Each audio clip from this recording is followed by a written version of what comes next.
Chapter 39: The Explosion and Its Results. The next day, which was the 27th of August, was a date celebrated in our wondrous subterranean journey. I never think of it, even now, but I shudder with horror. My heart beats wildly at the very memory of that awful day. From this time forward, our reason, our judgment, our human ingenuity have nothing to do with the course of events. We are about to become the plaything of the great phenomena of the earth. At 6 o'clock, we were all up and ready. The dreaded moment was arriving when we were about to seek an opening into the interior of the earth by means of gunpowder. What would be the consequences of breaking through the crust of the earth? I begged that it might be my duty to set fire to the mine. I looked upon it as an honor. This task once performed, I could rejoin with my friends upon the raft, which had not been unloaded. As soon as we were all ready, we were to sail away to some distance to avoid the consequences of the explosion, the effect of which would certainly not be concentrated in the interior of the earth. The slow match we calculated to burn for about 10 minutes, more or less, before it reached the chamber in which the great body of powder was confined. I should therefore have plenty of time to reach the raft and put off a safe distance. I prepared to execute my self-allotted task, not, it must be confessed, without considerable emotion. After a hearty repast, my uncle and the hunter guide embarked on board the raft, while I remained alone upon the desolate shore. I was provided with a lantern, which was to enable me to set fire to the wick of the infernal machine. "Go, my boy," said my uncle, "and heaven be with you. But come back as soon as you can. I shall be all impatience." "Be easy on that matter," I replied. "There is no fear of my delaying on the road." Having said this, I advanced toward the opening of the somber gallery. My heart beat wildly. I opened my lantern and seized the extremity of the wick. The professor, who was looking on, held his chronometer in his hand. "Are you ready?" he cried. "Quite ready." "Well, then, fire away." I hastened to put the light to the wick, which crackled and sparkled, hissing and spitting like a serpent. Then, running as fast as I could, I returned to the shore. "Get on board, my lad! And you, Hans, shove off!" By a vigorous application of his pole, Hans sent us flying over the water. The raft was quite 20 fathoms distant. It was a moment of palpitating interest, of deep anxiety. My uncle, the professor, never took his eyes off the chronometer. "Only 5 minutes more," he said in a low tone. "Only 4, only 3." My pulse went 100 to the minute. I could hear my heart beating. 1, 2.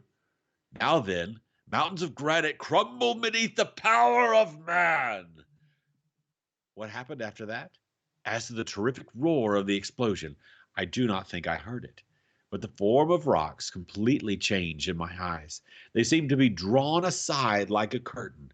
I saw a fathomless, bottomless abyss, which yawned beneath the turgid waves.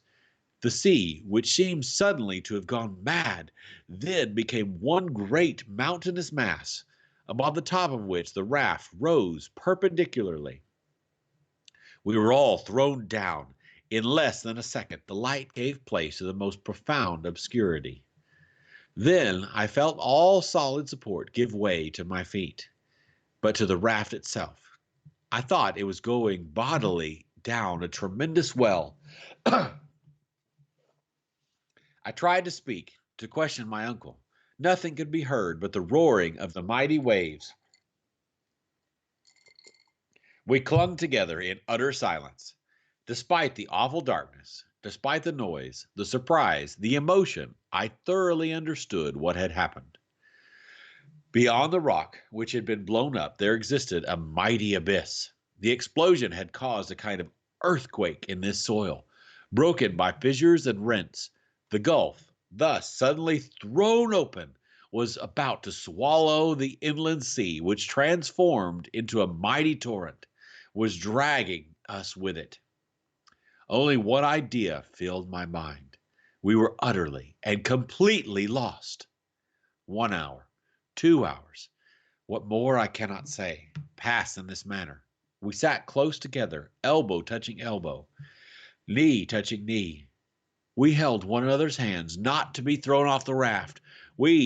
Against we were subjected to the most violent shocks whenever our sole dependence, a frail wooden craft, struck against the rocky sides of the channel.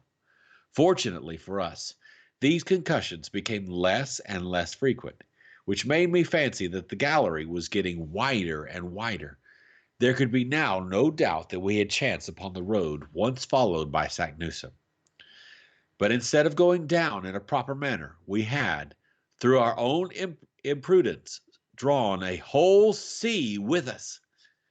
These ideas presented themselves to my mind in a very vague and obscure manner.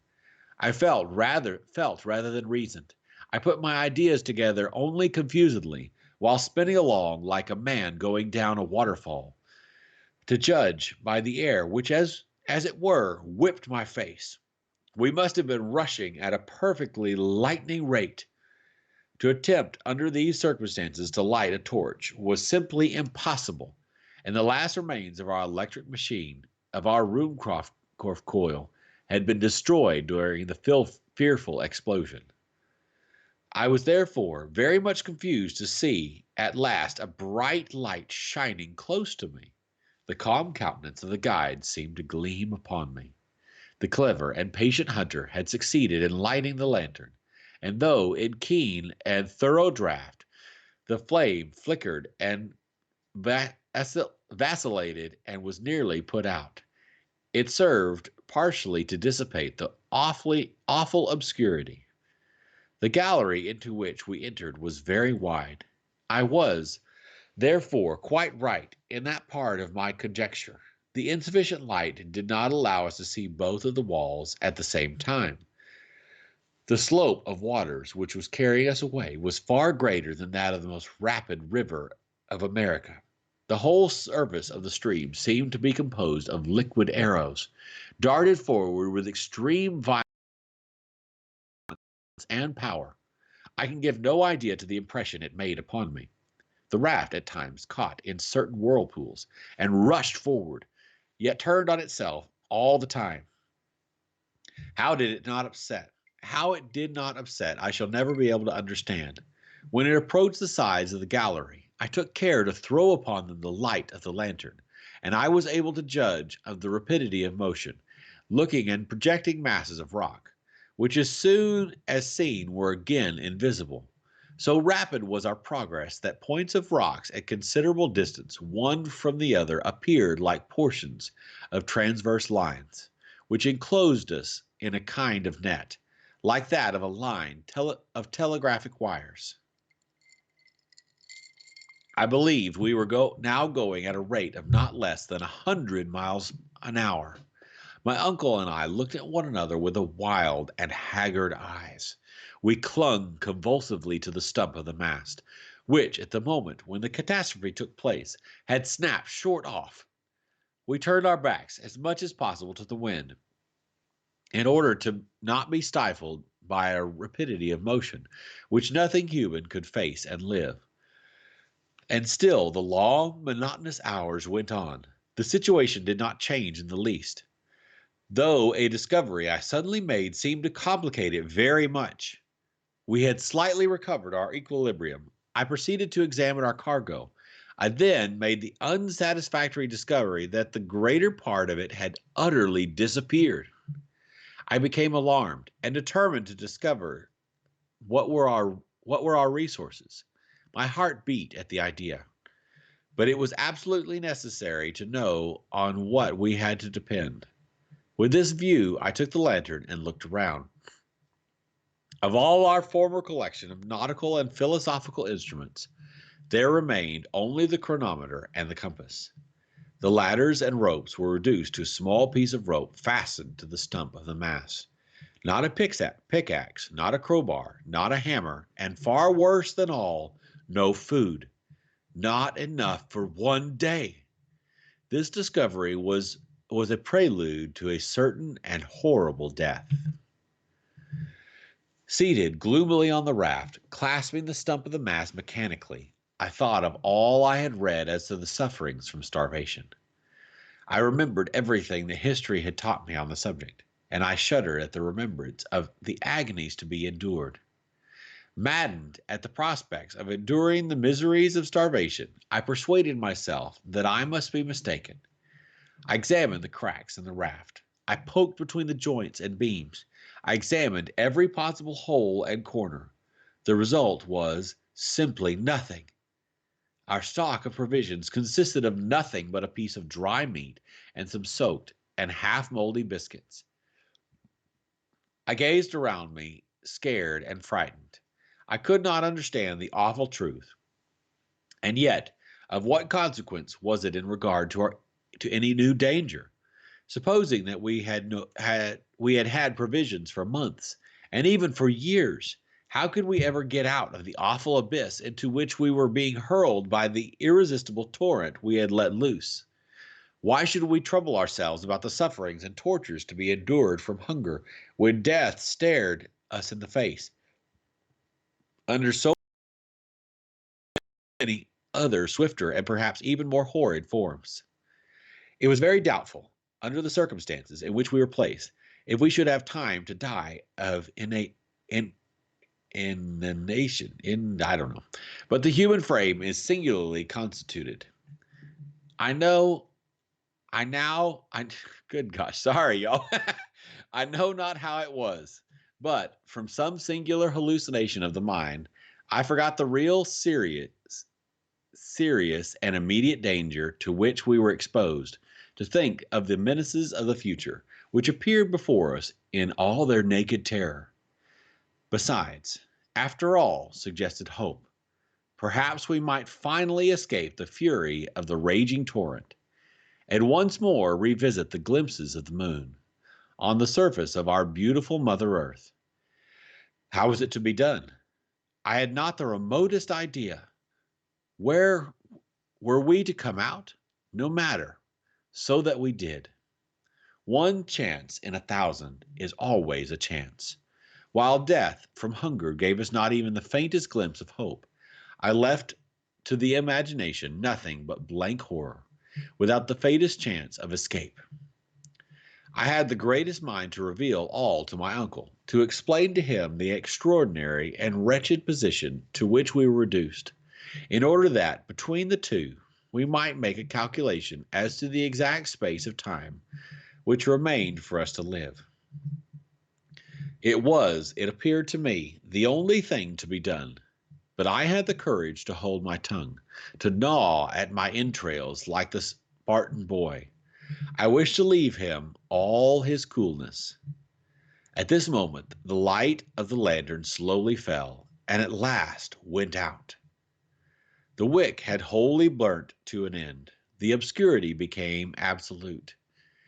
It was no longer possible to see through the impenetrable darkness. There was one torch left, but it was impossible to keep it alight. Then, like a child, I shut my eyes, that I might not see the darkness.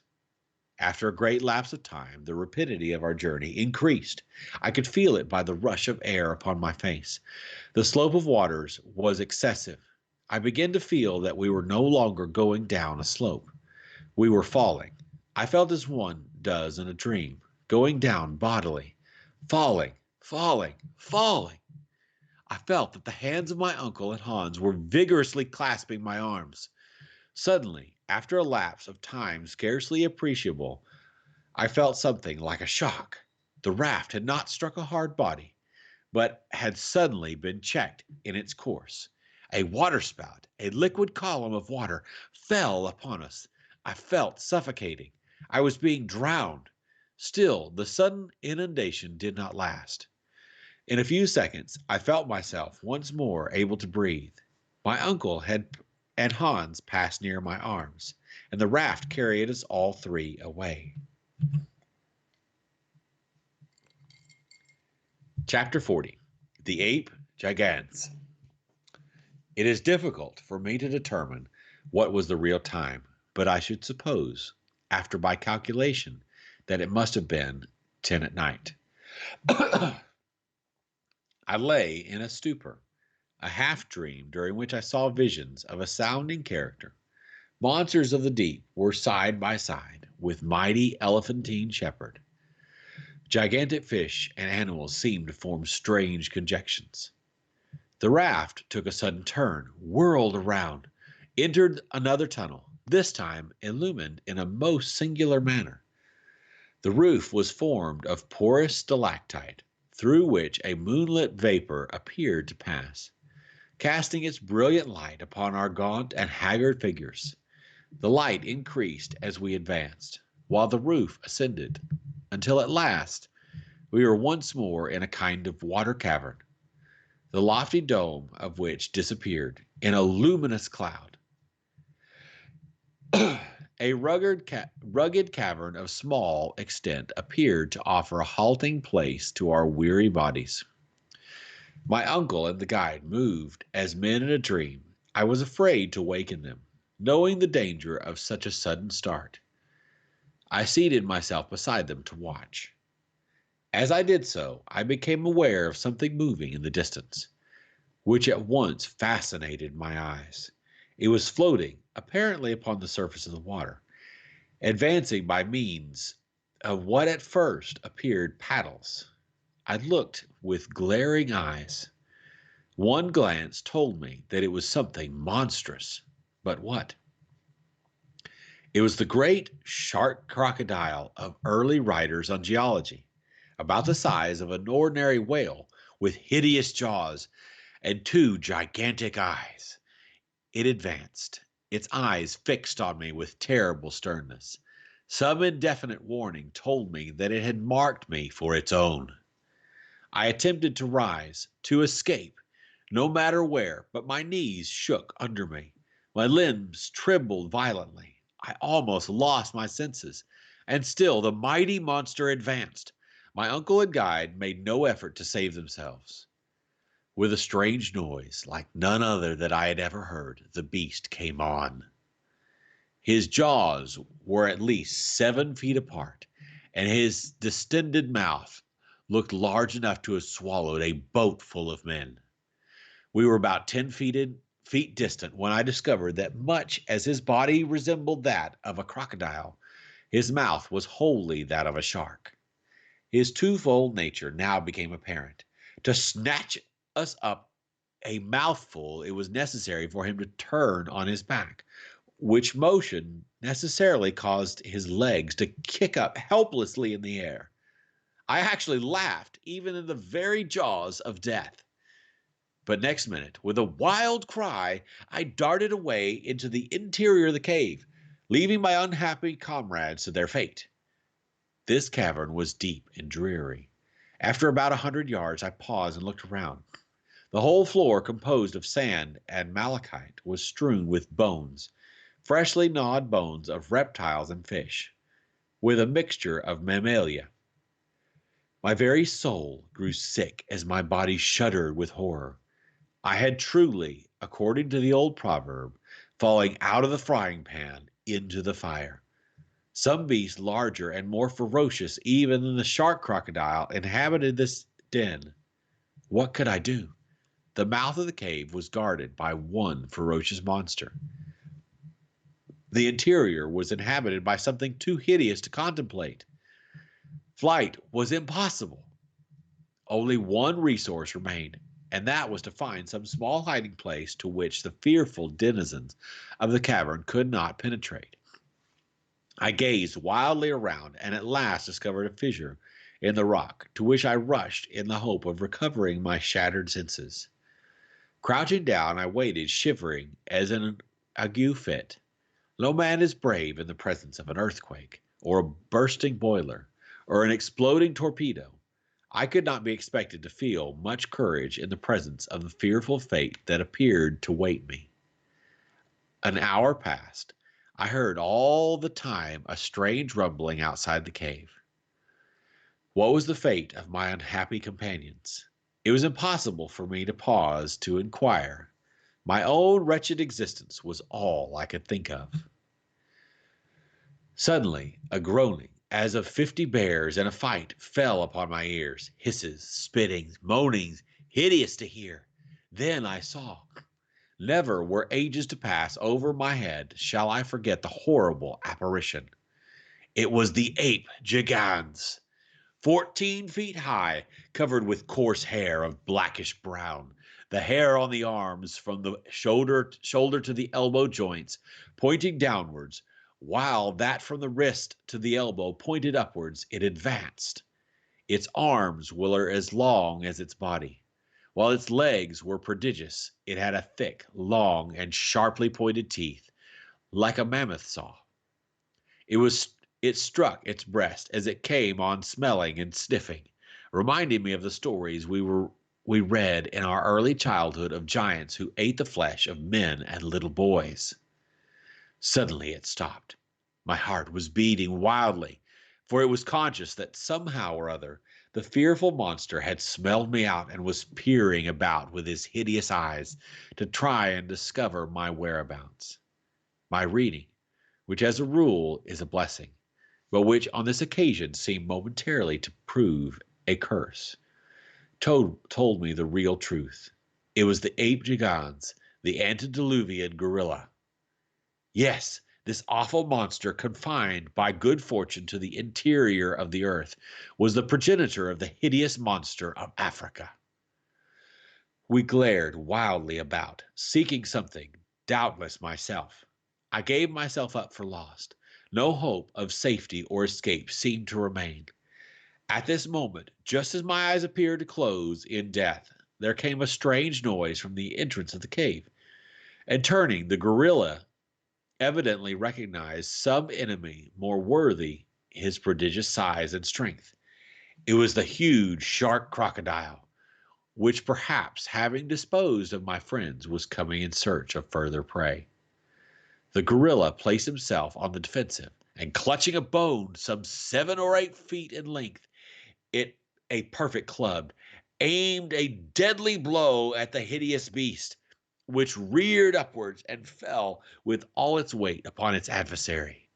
A terrible combat, the details of which it is impossible to give, now ensued. The struggle was awful and ferocious. I, however, did not wait to witness the result.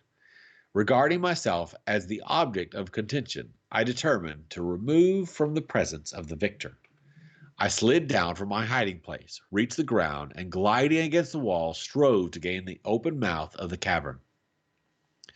But I had not taken many steps when the fearful clamor ceased, to be followed by a mumbling and groaning which appeared to be indicative of victory.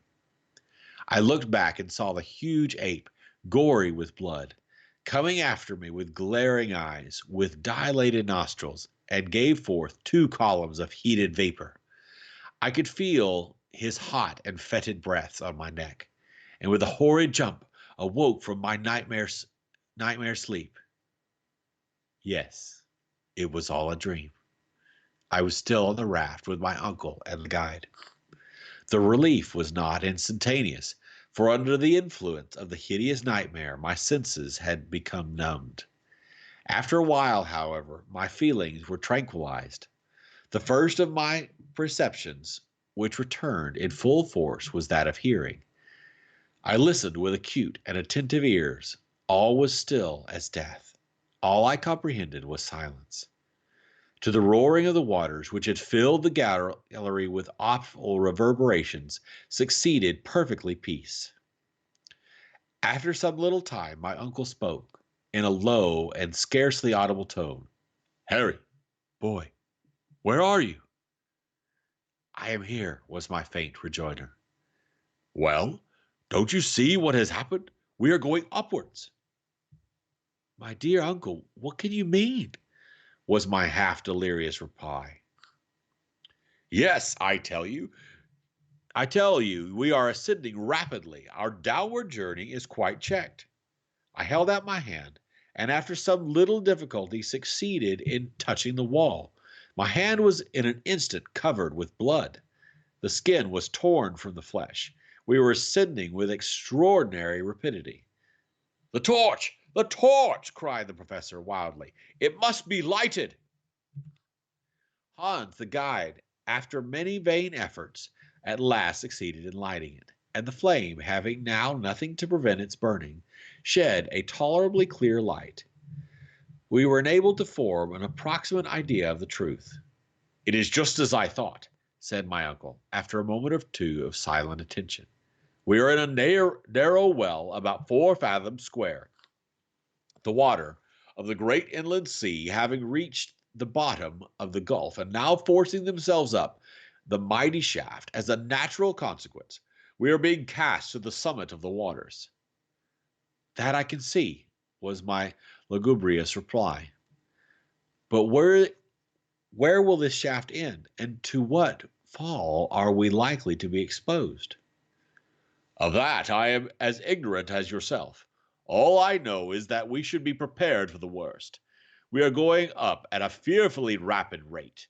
As far as I can judge, we are ascending at a rate of 2 fathoms a second, of 120 fathoms a minute, or rather more than 3½ leagues an hour. At this rate, our fate will soon be a matter of certainty." "No doubt of it," was my reply. "The great concern I have now, however, is to know whether this shaft has any issue. It may end in a granite roof, which will cease, which in which case we shall be suffocated by compressed air or dashed to atoms against the top. I fancy already that the air is beginning to be close and condensed. I have a difficulty in breathing. This might be a fancy, or it might be the effect of our rapid motion, but I certainly felt a great oppression of the chest." "Henry," said the professor, "I do believe that the situation is to a certain extent desperate. There remain, however, many chances of ultimate safety, and I have in my own mind been revolving them over during your heavy but agitated sleep. I have come to this logical conclusion: whereas we may at any moment perish, so at any moment we may be saved. We need, therefore, prepare ourselves for whatever may turn up in the greater chapter of our accidents." "But what would you have us do?" I cried. "Are we not utterly helpless?" "No! While there is life, there is hope.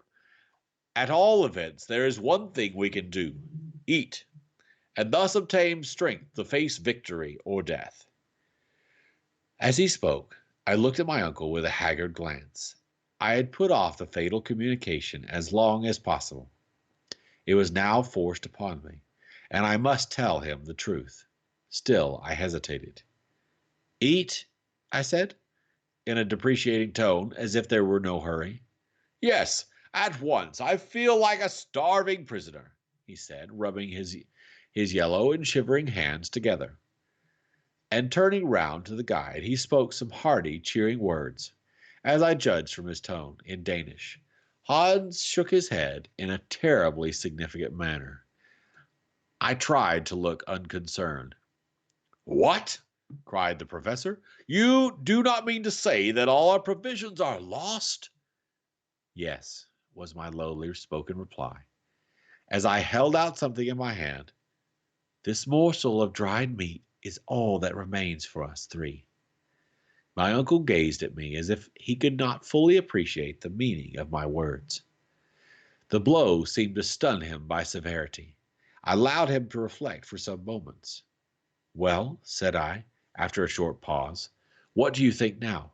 Is there any chance of our escaping from our horrible subterranean dangers? Are we not doomed to perish in this great hollows of the center of the earth?" But my pertinent questions brought no answer. My uncle either heard me not, or appeared not to do so. And in this way a whole hour passed. Neither of us cared to speak. For myself, I began to feel the most fearful and devouring hunger. My companions, doubtless, felt the same horrible tortures, but neither of them would touch the wretched morsel of meat that remained. It lay there, a last remnant of all our great preparations for the mad and senseless journey. I looked back with wonderment to my own folly.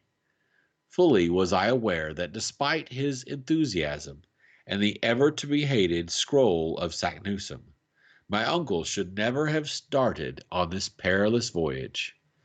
What memories of the happy past, what previsions of the horrible future now filled my brain. Dun, dun, Dun dun dun. dun. Chapter 41, Oh, Hunger, hunger. is up Uh-oh. next. Yeah, Sounds could like be a terrible thing. they're in a tight spot. Yeah, it does Dang, sound like we're in they're a tight spot. yeah. Oh, when they were digging around on some at some point with the water. I don't know if my brain kept going to Minecraft, being stuck down Oh there yeah. with little guys shooting at you and whatever. I don't know. It's nothing like it. It just was where my brain kept going while I was reading it. Yep.